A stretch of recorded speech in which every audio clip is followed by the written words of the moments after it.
Il faut poser des mots sur la situation actuelle du Real Madrid. Parce qu'on l'a vu contre l'Atlético, à chaque fois que le niveau monte un petit peu, c'est là que le Real est en difficulté. Et le problème qui se pose, il est là. C'est que là, tu attends de voir un Real au moins qui va essayer de mettre un petit peu d'envie, de l'intensité, des mouvements, de la permutation pour chercher des solutions. Mais les solutions, tu as eu du mal. Aujourd'hui, c'est encore un Real Madrid qui gagne grâce à ses individualités et pas grâce au collectif. Les supporters du Real attendent du jeu. Ils attendent de l'animation sur le terrain. Ils attendent de prendre du plaisir devant leur équipe.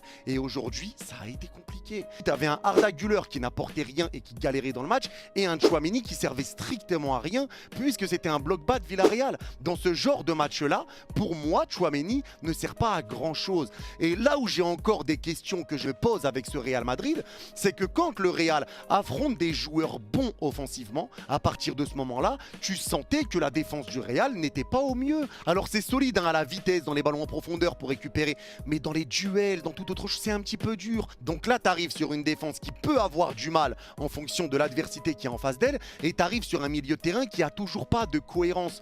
Bellingham, Camavinga, quand tu vas les mettre au milieu de terrain, moi ça j'ai hâte de le voir. J'ai hâte de le voir parce que ça peut ramener un équilibre. Tu ne dois plus mettre Valverde aux côtés de Tchouaméni, ça pour moi c'est une certitude. Les deux en même temps, c'est pas possible, mais Bellingham, Camavinga, leurs entrées ont été très bonnes.